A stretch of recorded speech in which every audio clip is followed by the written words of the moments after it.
Bam! Oh, Welcome to another episode of Mike Sports. I'm your host, Eric, joined as always by my co-host, Landry. Landry, how you doing tonight? I had a better week last week. Yeah, I haven't had too many good weeks so far this year. Yeah. I'll be honest, it's been kind of, this week was kind of a kiss your sister moment, a tie. And, someone who I watched the game with brought up, and I want to get into this as we get into before we discuss the NFL schedule, as we always do.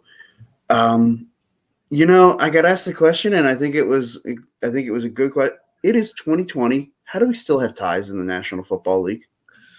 Hey, ties and 2-minute warnings don't make any sense to me anymore. Like, you play till someone wins the game. Like, I just don't understand. You play to win the game. Right. I agree. I don't get it. And of all teams, why the hell would we ever want to tie the Bengals? And this is the second time in the last 8 years the Eagles have done that, or 12 years. Yeah. I don't know the last time, obviously, but anytime I see a tie, the first thing I start to think of is this like Pee Wee football so everybody can feel better? Like, what is the deal here? I'm pretty sure after the game, everybody got their participation trophies and went home. Yeah. And thankfully, I think this time the Eagles and their starting quarterback knew that there could be a tie, unlike the last time the Eagles and Bengals tied, in which Donovan McNabb comes out and says, "He's like, I didn't even know we could tie." He says, "I hate to see what would happen in like the playoffs or Super Bowl." And as he's saying this, and I'm watching this on TV, live as it's happening, my dad definitely looked over to see if my head would actually explode. Because how the hell do you not know that? And how the hell do you not know that the rules are different in the playoffs and the Super Bowl? Yeah. You are a professional, man. But this time, anyway, that did not happen, as I think Doug Peterson or maybe that would explain a lot as to why Doug Peterson coached for the tie. Maybe he didn't know that the game wouldn't keep going into another quarter because the Eagles, inexplicably in my mind, I just want to talk about the sequence at the end of the game, and then we'll get into the schedule because I've needed a neutral party, someone who's not invested in the Eagles the way I am, to talk to about this. Yeah. At the end of the game, the Eagles are lined up. They get a 1st and 10, and they're set up for what would have been a 59-yard field goal. And I'm thinking, man, wouldn't it be nice to pick up, say, another 10 yards or so? It's 1st and 10. You've got a minute and a half or so to go in overtime. I'm thinking, run a quick out to the sideline, try to hit your tight end, Ertz, or Greg Ward or someone like that. Maybe run it up the middle. Right. Well, I'm just saying, do something to get yourself upfield, to try and get yourself some more yardage to make this a more manageable field goal situation. And the Eagles ran the ball and set up it was like they were content saying 59 yards, we got this. We trust our field goal kicker to make a 59-yard field goal more than we trust our quarterback to not F up and throw an interception. And I get it. Carson's been struggling, but you send that message and you're going to lose the locker room. And so they do. They line up for that field goal. And lo and behold, Matt Pryor commits a false start. I mean, an egregious penalty. You cannot do that there, which set up what would have been an NFL record 64-yard attempt to win the game. And I'm thinking, you got to give your guy a shot. This guy a few years ago made a 61-yard field goal to win a game for you. It's 3 yards, and granted, I know that field goal didn't make it by much, that 61-yarder, but you got to give him a shot at it. I don't know, but instead the punt team comes out and they pin Cincinnati deep, and Cincinnati just basically kneels on the ball, and it's a tie. Am I crazy for thinking you've got to just go for the win there? So from an outsider's perspective, obviously I don't sit down and watch every detail of an Eagles game, but I try to watch the highlight of every team that I think is important, especially in my division, obviously. And when I watch them, I can't help but notice they look like a team that's a little scared, I guess, so to speak. Like they're not that gut wrenching for 4th and 1. We're going for it. We don't care. We're putting it all on the table. It's almost like, I know a lot of the attention's going to Wentz, but I'm starting to look at the head coach going, dude, what happened to you? Like you used to be the guy that we were afraid of because you would go for it when no one else would do it, and you'd actually convert it, and that would make us scared of you or worried that, hey, he's not your typical punt on 4th and 1 guy. He's the guy that might say, no, we think we got this. We're a better team than you. I don't see that confidence out of them, and it could be just because of him adjusting back because of Carson Wentz. I don't know. But I got to admit, like right now, like from an outsider's perspective, you should have kept Nick Foles. It really looks like you should have kept Nick Foles. Oh, God. Oh, my God. You're going to make me pull my hair out. You are going to make me pull my hair out. If I have to have – that's the one thing I swore I would not say his name again. I swore I wouldn't because I think it's asinine. Well, you didn't. I did. I think that is asinine. I mean, you invested a number 1 pick, and not only a number 1 pick, you traded up to get him. Yeah. Look, I'm not saying get rid of Wentz. Obviously, it's way too early to get like all crazy. But if there was a way, which I don't know how that worked out or what, I'm not sure. I guess you'd have to tell me how hard they worked to try to maybe keep Nick Foles as a backup. I don't know how that all went down. But it's just I think they understood the writing on the wall. Nick Foles with what he had done, winning a Super Bowl and then getting the team to the playoffs and to the second round of the playoffs the next year. Yeah. They knew they couldn't realistically keep them both. Hey, if it makes you feel better, I wish we had Tony Romo right now. I feel like, he had barring injury. I feel like Dallas a little bit different. Two games to 2 great teams. I mean, true. Los Angeles Rams look like a great team. The problem I have, Russell Wilson's if we're going to jump into that, the problem I have with the Cowboys is the Cowboys seem to need to be against the wall to play good football. They're not coming out swinging. They come out swinging when they're pinned down. And I appreciate the comeback that they can do. I appreciate that we're talented enough. But we're missing some kind of factor where we can play from A to B and just look like the team that has talent from the first quarter through the fourth quarter. We're the team that looks like, man, look at all these receivers catching the balls out of nowhere come like mid-third quarter. Mm-hmm. And I'm like, where is this in the beginning of a game? So, I mean, I am completely let down. You're right. 2 good teams. Give me 2 good wins against 2 crappy teams where we dominate them so I can go, okay, came down the line against 2 good teams. I don't have that evidence yet. I'm not going to go by that. I'm going to go by my eyesight, what I'm seeing right now and the schedule that we played. And, looking at the Eagles, though, I can't help it. Like, a lot of people are jumping all over Carson Wentz, and maybe it sounds like me saying Nick Foles. That's probably where I'm going. It's not. I don't know. For some reason, I think Doug Peterson is the one that's kind of holding you guys back a little bit. He doesn't look like he's coaching like what I'm used to seeing, where I was like, dude, when we play him, we have to watch out with that. He will be aggressive. I still look at it and say, where's the coach that called the Philly special in the Super Bowl? Yeah. 4th and goal about it. I mean, right.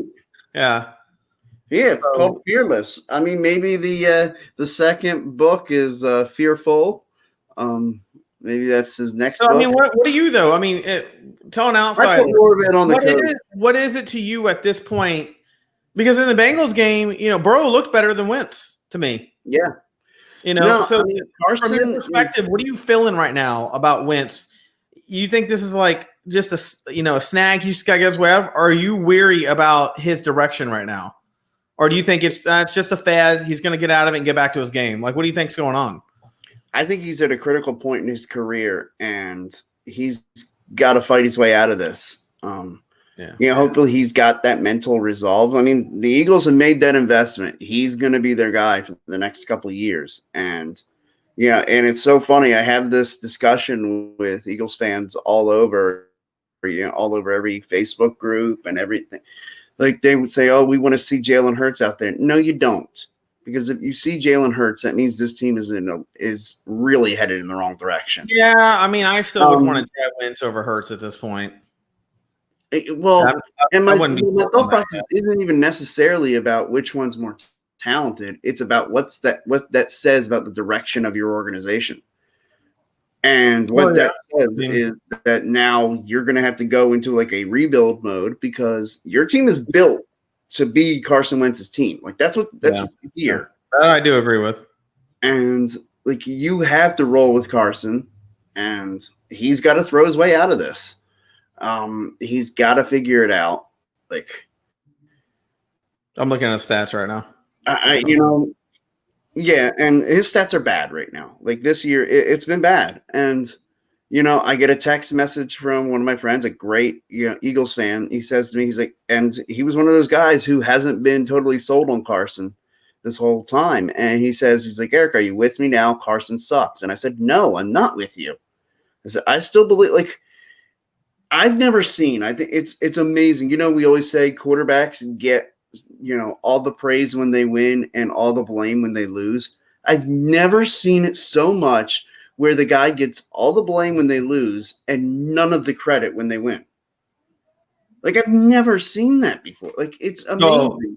Not for me. I mean, I commended you that I thought Wentz was a better quarterback than Dak for a long time. And I'm blaming more of the coach than I even Wentz during the loss right now, in my opinion. I don't think Wentz looks good, but I think the coach is part of it. Carson's missing some throws that, like, there was one that he had Miles Sanders for a touchdown. He's running at a QB rating right now overall for his 3 games combined, a 63.9. LA being his worst, 56.5. And look, and that's just not good enough. No, it's not. It's not the Wentz we know and that we've seen. Now, do you think, the other concept, and of course, I always go to the psychology of like players and stuff and what they might be going through. Do you think Nick Foles winning the Super Bowl, him being injured twice, that he's having a hard time like establishing himself as feeling like the leader of the team? I perhaps.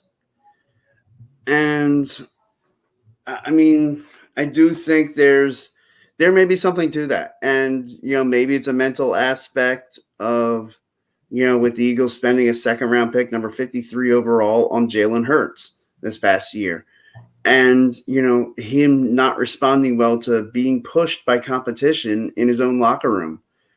And, and if that's the case, I hate to say it this way because I've been a big Wentz guy. Suck it up, Buttercup. Like, I don't care about, like, you know what? That, like, take the Aaron Rodgers approach. Oh, okay, you're going to waste a draft pick on the guy you think's going to be my replacement. I'm going to kick his ass all throughout this. He's not going to see the field. Yeah, I mean, think about it. If you went back 2 years ago and someone said, who's better, Dak or Wentz, I'd have been like, are you kidding me? Like, Dak in our program is great. Wentz as a quarterback is way better. Right now, I'm sitting there going, no, Dak's having a much better year than Wentz right now. Oh, absolutely. And I think we can get into the whole subject about that because I still am not the biggest Dak fan in the world. But right now, if you compare them, I'm like, dude, they're like night and day teams right now. Yeah. And as bad as it's been, Eagles are a half game out of first place. Yeah, well, our division freaking blow. Our division blow. We got one of the, I think what really brought our division down is having a team called the Washington football team in it. I really think that hurts morale. I really think that's racist, and I think that's affected all other teams, in my opinion. Well, and look, I feel like, that's the reason why the Eagles lost to said football team. And I don't like talking about that. The thing is, though, the Eagles are a good organization, and I think that's why everybody's giving them a hard time because there really is no excuse to be this bad. You have a good coach, you have a good quarterback, the same record as us, and you don't got like every piece you want in every position or whatnot, but you're a solid football team from a paper standpoint and from a pass standpoint, and not a lot's changed. So everybody's sitting there going, "What happened? Like, what's going on?" And every now and then you get into something. Yeah, every now and then a team can have one of those years where they're just in a funk. Yeah, and maybe that's. I hope it's not like a Falcons thing. Like we saw the peak, and now we're seeing the. Well, of course they fell off a cliff, and now we're seeing a slow decline of the Eagles compared to what they were. Because I tell you what, man, if Wentz loses, who are your next two opponents? San Francisco and Pittsburgh. Okay, well, you should be able to beat San Fran. I mean, they're all beat up. They're pretty banged up. Yeah, they're jacked up. But let's say you lose those two games. Where are you going to be at mentally with what you think that you do at that point? Do you think you should look at a backup coming in, or are you kind of like, go with the horse you brought in? What are you thinking? I think I'm still going to stand pat with we gotta let Carson throw his way out of this. Okay, I'm a 1/3 season guy. I think like if Dak was playing and he was sucking and losing every single game, and we're getting blown out, we weren't putting any points up. I'm going to give him probably 5 games. At that point, I'm like, look, it's live or die now. And obviously we're in that position because of you. I need someone to see if they can get us a last minute back in the hunt. And if I can't, then obviously my season's a bust. But I don't know. Like, Everybody, I think y'all can beat San win Francisco. something. I think you can beat San Francisco. Pittsburgh should just be a throwdown, and we'll see what happens. I don't know about Pittsburgh. And then after that, you come home against Baltimore. That's going to be another tough game. Yeah. And that's why I think a lot of fans were so panicked, is this was the portion of the schedule that was not easy because we both have a tougher schedule this year than we had last year, in my opinion. Oh, absolutely, yeah. I mean, look, we played two teams who were juggernauts right out of the gate. Yeah, we held with them, but at the end of the day, it doesn't say did a good job next to the L and W. It says L, you know. So, Speaking of wins and losses, let's get into the schedule. Although you do have a tie, that's different. Yeah, I still think ties ought to be outlawed. Yeah. Baltimore's a good team, and I think the Kansas beating them actually did all of us a disservice. They now are going to take a look and go, we played the best team in the league. What did they expose? What's our weakest link now? Fix that. Get back in the hunt. I know. I'm actually worried. So I was kind of like, man, I didn't want them to lose. Baltimore was going to win. Yeah. No, I didn't, but I didn't think it was going to be a freaking blowout. I mean, dude, I was rooting for Baltimore. I made a touchdown for Baltimore. So that game looked closer than it was. Oh, I know. Yeah. That was really a 21-point game difference. All right. So Denver at the Jets. I know you're excited about this one. I'm going Denver. Yeah. Yeah, of course. Unless you're going to play freaking Wonder Years in the background, I just don't think the Jets are ever going to win. Right. One of my favorite teams this year to watch, the Arizona Cardinals going to Carolina. I've got Arizona all day in this one. I'm going to go Carolina in that one. Okay. Wow. So you're going Carolina over there? Okay. Yeah. All right. Baltimore against said Washington football team. Well, let's just be honest here. All season, I'm going to root against the Washington football team. Now, I don't care who they're playing. So you even got to ask me on the schedule anymore who's going to win that game. I'm going for anybody who's not the Washington football team. That's a disgrace. Right, yeah. And Baltimore, the line's 13. I think this is like a 3-touchdown, like smackdown. Well, the Lions look aggressive. I heard they're going to start. The line. I'm saying the line on the Ravens Washington game. Oh, the line. I thought you said the Lions. Yeah. Okay. I thought you were asking about the Lions. Okay. All right. Cleveland. Oh, wait. We'll wait on that one because that's the Cowboy game. Indianapolis at the Chicago Bears.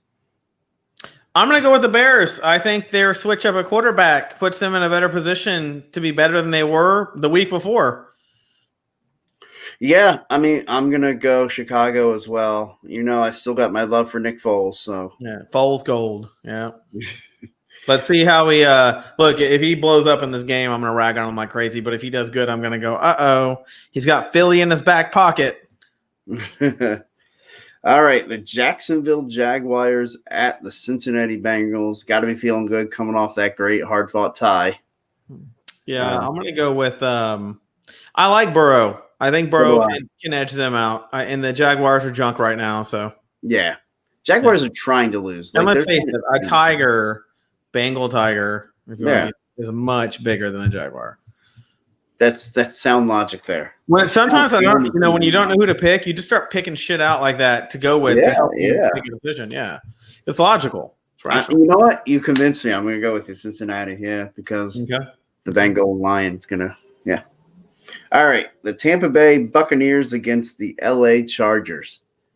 I'm going to go with the Buccaneers, dude. Their defense is for real. Brady's solid, and their defense is for real. I have them in my I think I have them at number 4 right now overall in the NFL. They're a good team. Yeah, I agree. Tampa all day for me. Okay, the New Orleans Saints at the Detroit Lions. I got to tell you, the Saints are going to be a desperate football team. They're 1-2, and that's a team that we both picked to be at the top of this thing, at the end of the season. And so I'm going to go all day New Orleans Saints. Man, that's a tough one. I mean, you're talking about the team that never wins versus a team that wins. I'm going to go with the Saints. Oh, my God. You're getting blown up there. People love me. All right, the Seattle Seahawks at the Miami Dolphins. I mean, the Seahawks are playing tight football. What's funny is, people have been asking me, are you ranking them lower? Because I have a ranking system I do with my friends, and they were asking me on another show I'm on, why do you have that? We do a ranking every week. Mm-hmm. To see where, and I have the lower, and I said, you know what I'm doing? Teams that are totally reliant on their quarterback and don't have much talent are lower on my list, right? So you got the Seahawks, You got Aaron Rodgers, you got these teams are pretty much the quarterback's really it. Past that, you're hoping the other ones hold their own. The Seahawks, to me, their defense of all things is not that great. Cowboys sucked. I don't think their defense is that good. I feel like I got to put this one comment up here for you, just for you. Let's see. Any quarterback is better than the Cowgirls. Just saying. Okay. We'll see. We're gonna play you at some point. Oh, and here's another good one. Here's the Sea Chickens. I call them the Sea Punks.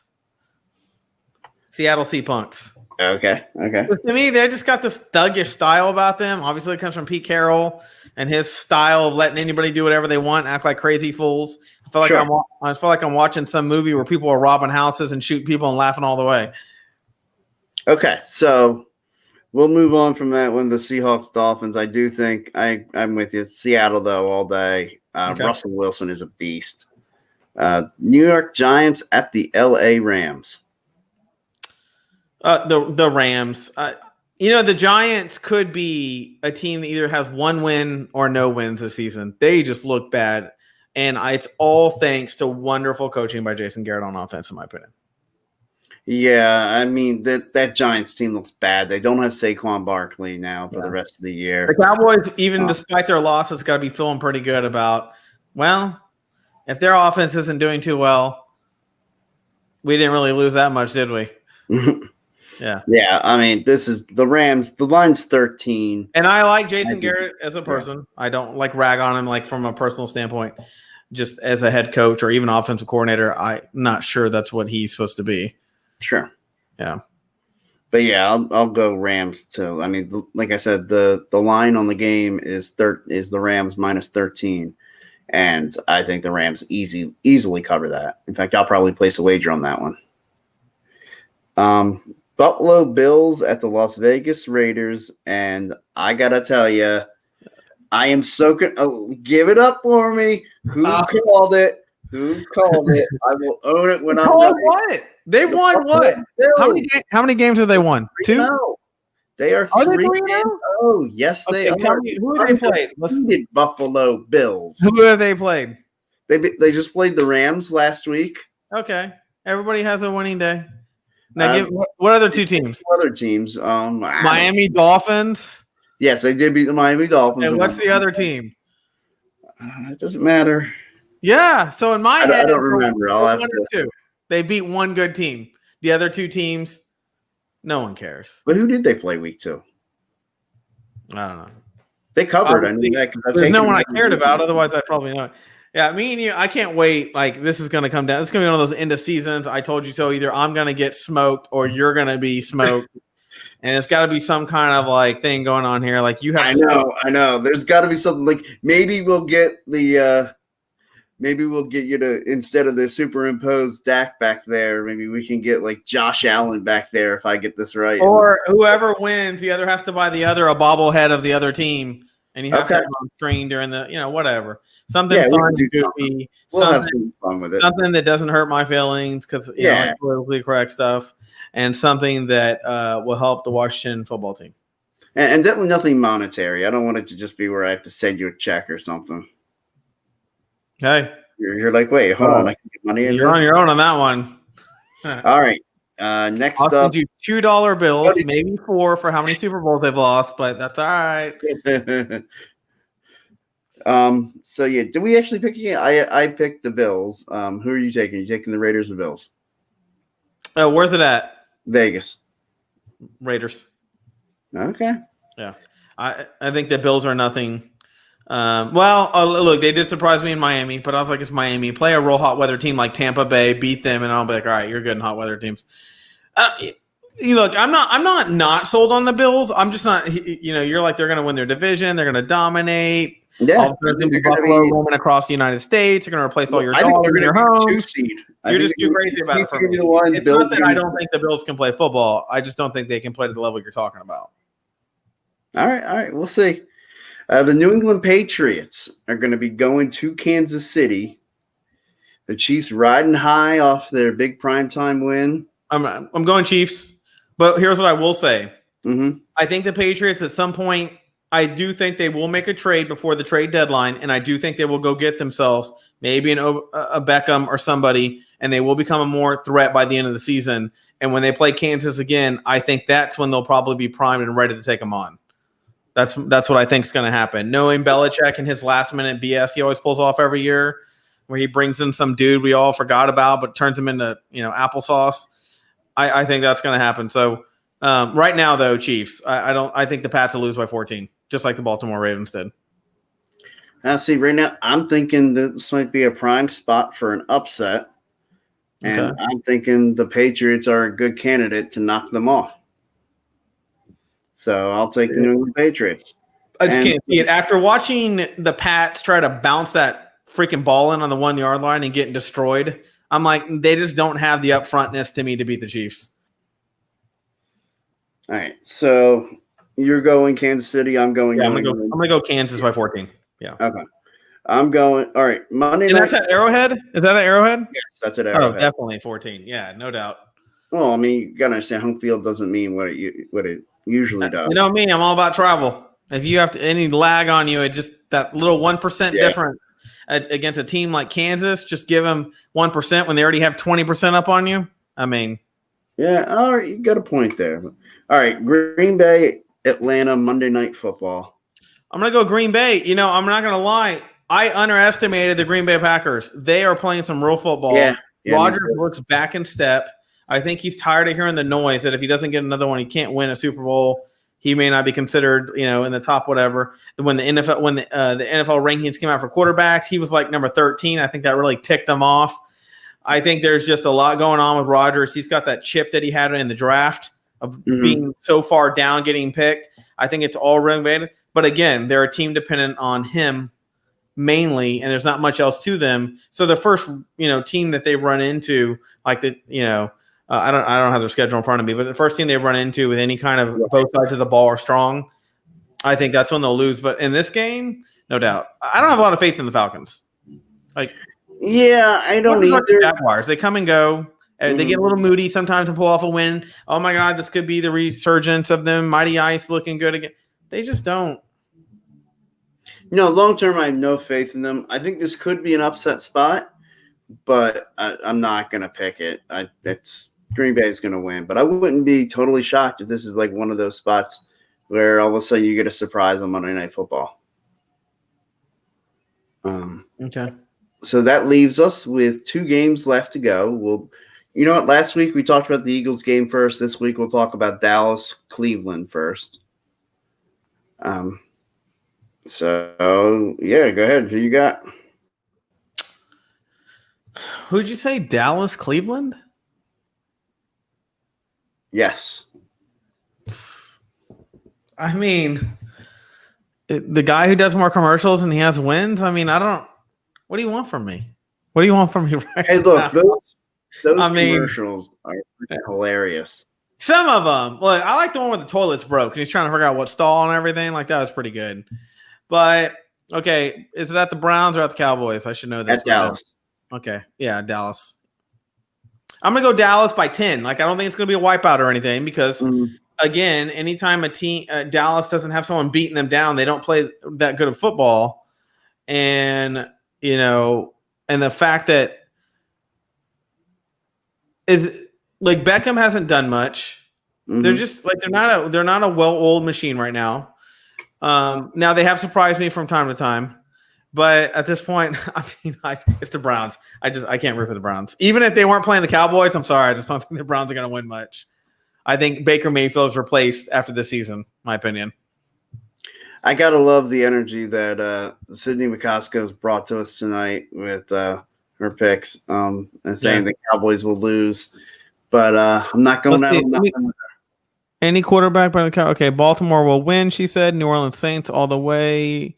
Sea Chickens. She said yes. Look, I don't know what that means. You're going to do my laundry? Yes to what? What are you talking about? Then you got Miami Little Fishes. Agree. Cowgirls will lose. We'll see. As long as you apologize next week if they don't. And that brings us to the Sunday night matchup, Eagles-Niners in San Fran. It's on Sunday Night Football. 49ers real beat up.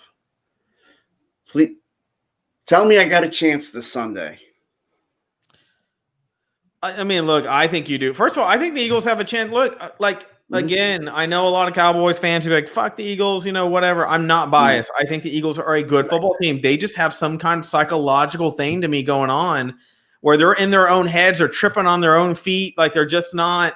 I don't think the teams they're playing are better than them. I think they're beating themselves basically with whatever psychology is going on between coach and quarterback. I do not know what's going on there. All I know is if I'm a Philly fan, like at some point I'm getting fucking pissed because I'm sitting there going, if Mike McCarthy and Dak were looking like this in my games, I'd be like, dude, this didn't work out. Maybe Mark McCarthy was a bad pick, or maybe we should have tried Andy Dalton instead of Dak. Like at some point I'm going, this isn't working out. Every season to me is individual. I don't care what we did last season. If this season we look like trash, I want to know why, who we need to change out. I'm very surprised. I think y'all can beat. If you can't beat the Niners, I will be flabbergasted. They are a freaking train wreck. They lost everything that could matter to a team to me. I don't know. Like to me, they're worse than the Bengals. They're not even the Browns because their quarterback is like on a freaking peg leg. So I mean, I just don't know how you can't beat them unless you just don't care about football anymore in this game. I think we're all just kind of over football. We're just going to go for social justice and political change, and maybe be a part of the next debate, which I watched last night. Oh my god! Which I would love to discuss off air with you. That was hilarious. Yeah. But yeah, I'm going Eagles as well. I think they right the ship. I think this is a good get right game for them. And it's on national TV. I think the Eagles ball out. Yeah, look, I mean, at this point, they have every reason to go, look, we got something to prove. We're way down on the totem pole right now in the way we play football. Every game at this point could be the point that turns the tide the other way. And, for the Eagles' sake, and I like a competitive thing. And right now, me and you are losing about the same, even though my games are way closer and we're looking more competitive against good teams. A loss is a loss. I don't really care what we did and who we played. At the end of the day, it's X's and O's got to add up, and do the math. And at the end of the day, it's got to be more wins and losses so you can get into a playoff unless the division is just horrible, which, our division every year is like a toss-up. It seems like it's been happening. No one takes us seriously anymore. No one takes our division. We've become the AFC South. We're just a freaking joke. Yeah. The AFC South and us hang out and have beers after football season and watch every other team play football. Yeah. The best year, like the last time I feel like I saw the Eagles in final good form was against the Saints in New Orleans. That's when I was like, dude, this team is still competitive. They still got it. The next season, I felt like I watched a slow decline. And then now I feel like they're in full decline if they don't turn the ship around. Well, yeah. I mean, this has got to be a moment right now. Like, this has got to be your come to Jesus moment. So let's do prediction. Let's say the Eagles lose, not their next 5 games or anything, but let's say they lose out of all the games that are left. Wait, how many we got? 14? Yeah. 13 games, 14 games? 13 games. Let's say they lose 7 of those games. Where are you at mentally? Are you fire somebody, or you want to hear what they're going to do? They lose 7 games, so they're 6-9-1 at the end of this. Yeah, let's say it goes horribly down. Well, I gotta give Doug a chance to right the ship. A personnel move, maybe something like you demote Howie Roseman and maybe you make him the president of player personnel and bring in a GM underneath him, sort of as a pseudo demotion for Howie Roseman. I think that could happen. But no, I don't think you make a move at the coach, and you certainly aren't making a move at the quarterback position. You're coming back with those 2 guys. Doug Peterson, you won a Super Bowl a few years ago. That comes with some cachet. He doesn't get fired yet. This will be his first time missing the playoffs since his first year as a coach, and so I think he gets a chance to turn it around next year. Okay. So, okay. So even with the abysmal season. Yeah. I think you just if we have an abysmal season, you say, let's, if our season is trash, I want Dak out. I want more of a pocket passer or just more of an accurate passer at some point. Well, yeah, I mean, your guys' situation is different, because. Oh, yeah. Well, we're built differently, obviously, as a team, and our coaching style is different. But, I'm just one of those. I'm not looking for 3 seasons to get it together. To me, I kind of look at the Eagles when they won their Super Bowl. That was a stellar year. Everything worked out like it was supposed to. The right moves were made. The right decisions were made. It worked out. I look at the Cowboys, and that's how I say when things like this start happening, you start adjusting, you start migrating, you start moving the pieces so that they adjust better. If that doesn't happen, I don't want to go into next season and be 3 games in so we can go through this process again. I want it to be done after this season if this season's a crapshoot. I don't think it will be. I think the Cowboys will do their normal 8 wins probably and maybe peak at 9. I think they'll probably get a wild card berth, and we'll see what happens from there. But, that's still under par of what we should be doing given our talent at the end of the day. Yeah, I agree. Yeah, and the thing is, everybody gets a chance to try and right the ship, and that's why, that Super Bowl, like I said, gives you some cachet, and so, people look at what happened in 2017 and say, well, everything worked right for the Eagles. Well, that's because they made it work that way. They looked at it and said when they lost to the Kansas City Chiefs week 2. And they said, okay, what did we do wrong here? And they threw the ball a ton, didn't run the ball hardly at all. And so they said, okay, well, let's come back next week and be more focused on the run. And they win a tough game against the Giants. Probably what really tossed the Giants into their long tailspin anyway, because coming into that point, the Giants are still supposed to be a pretty good football team. And, right. Now we're going back a few years and saying that. And really, I think that loss that day really sent them in their tailspin. And that they haven't now saying the Eagles suck. Well, yeah. That's just because the Eagles suck. Yeah, and I'm not going to put that up on the board. So, wait, do I have the ability to do it? Dang! All right. Wait, hold on. I can take a screenshot on my phone and put my phone up on this. I'm just kidding. I don't care that much. But you did say that's because the Eagles suck. So, so in that case, the Eagles saw, okay, running the ball works. So let's make an adjustment and let's do that. And then not only did they say, let's run the football, let's go out and get another running back so we can really pound the ball. And they go out and they get Jay Ajayi in a trade. Right. And so it's seeing a problem or seeing something even before it becomes a problem and making it a strength. Yeah. And that's where they made that Super Bowl happen for them. That wasn't just a fluke. I realize what's happened since then. It doesn't say that they're a long-term successful organization, but I really think that they have the ability. Howie Roseman, when it comes to the salary cap, is a freaking genius. And everybody's saying the Eagles are in cap hell right now. What's his last name? Howie Roseman. Well, yeah. Last name's I'm just saying. Just saying. I'm not going down that rabbit hole with you. So, look, there's been interesting observations during the season for me. Seeing Josh Rosen in the stands during a football game, watching the other quarterback on the field, there's just been these moments where I'm going, he's a misplaced talent. I'm just watching, COVID keeping guys at a distance.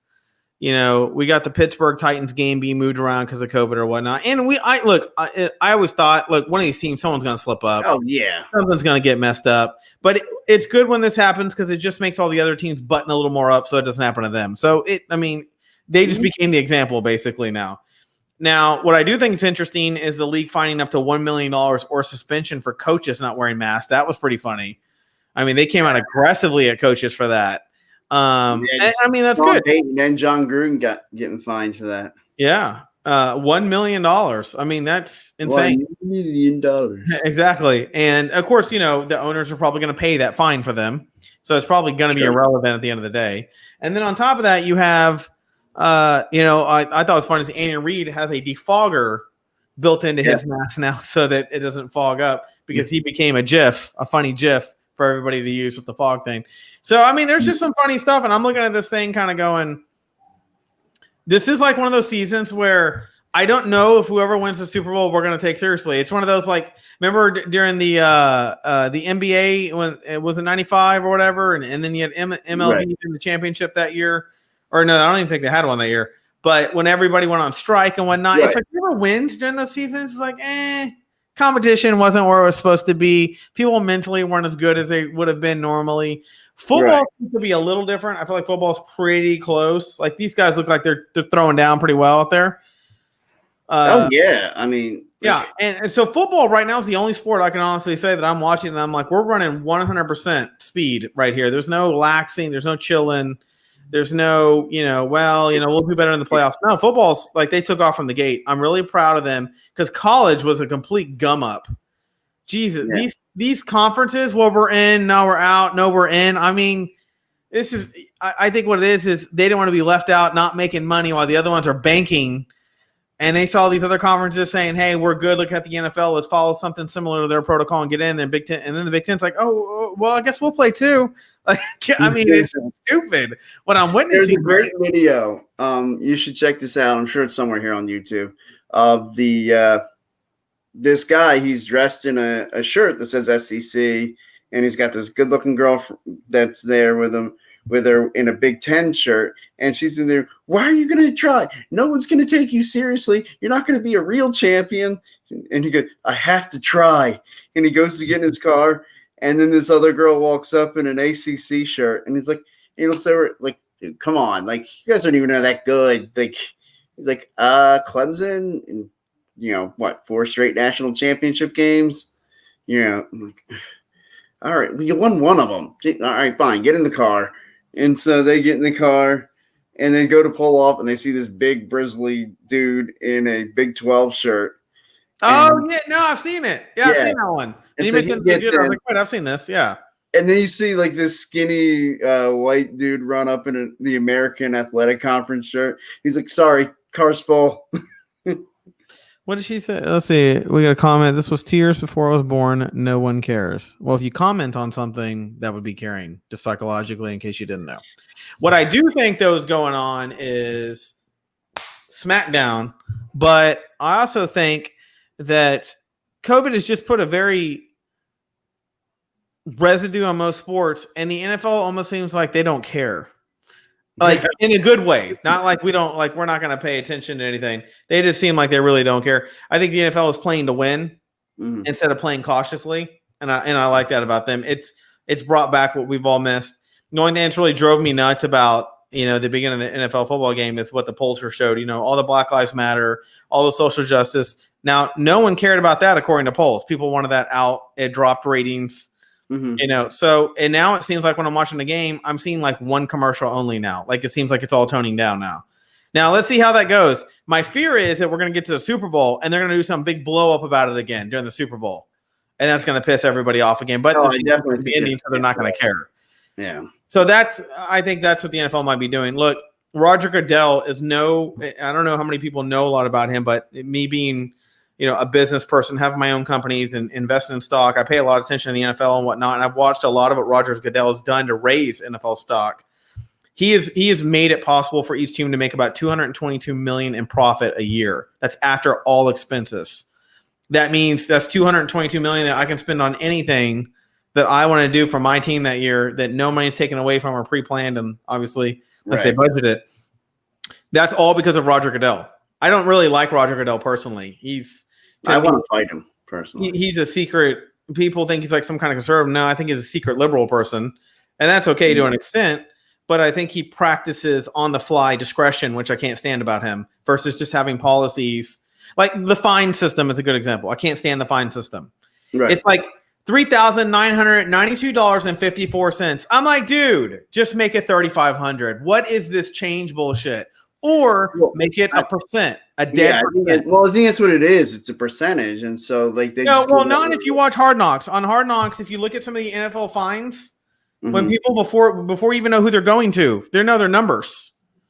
And it's weird. I'm like, why? That's who comes up with some of this stuff, you know? Mhm. So, I think percents are fair, but my point is that Roger Goodell is, he gets booed at every NFL draft. Sometimes I know why, sometimes I don't. And I think, Well, I think now it's just, you boo the commissioner. Like, that's why. well, I mean, you don't see the NBA booing theirs. Yeah, they do. Do they? I've never seen them booed, Silverman, on my watch. Yeah. Maybe that's because I'm Jewish. I don't know. Maybe I blinded. I'm kidding. I'm not Jewish. But I don't. In baseball, I can't remember the last time I even seen the baseball commissioner out in front of everybody. So, but getting back to football and whatnot, it's just a very it's an interesting year. I mean, obviously with COVID, we knew it'd be, but no, it's interesting because of we got Tom Brady on Tampa Bay. We got Cam Newton on the Patriots. Got Antonio Brown unsigned, who could come in at any moment during the season and be on a team at this point. Yeah, and we got weird stuff, man. Like, this is a weird year to me. We got the Eagles not looking like what we expected.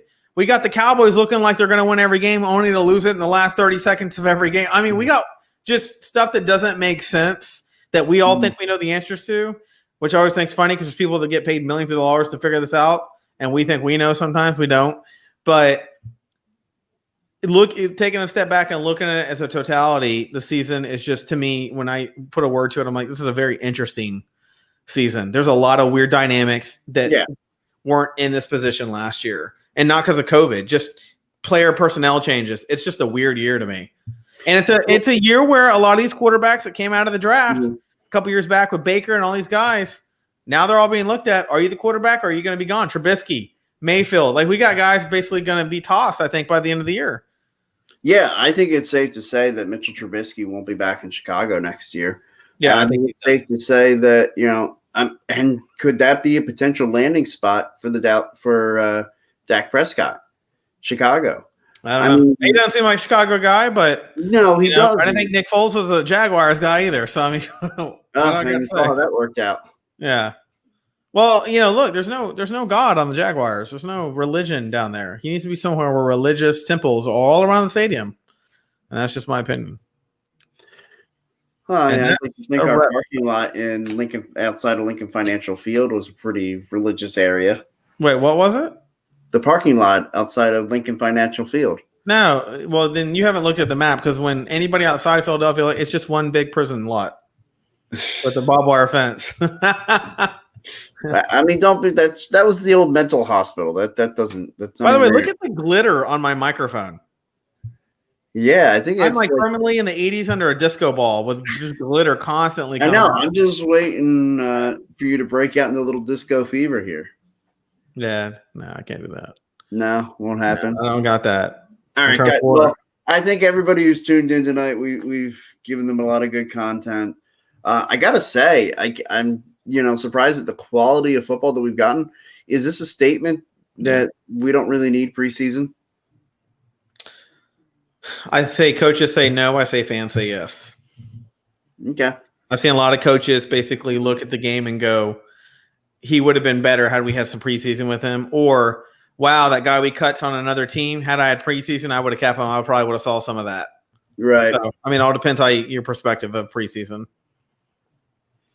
All right. Well, I just want to thank everybody. I want to give you the rundown again. Make sure to tune in for all the Phillyverse shows Monday nights at 8:30 or 7:30, excuse me, the Football Smack Talk show. Tuesday nights, we've got the Philly Broadcast at 8:30 with Ryan and Ryan. Wednesday nights, of course, right here on YouTube, Mike Sports. And then Thursday nights, it's the TLC podcast with myself and Joe talking all things wrestling. So, guys, until next week, keep your head up and happy football.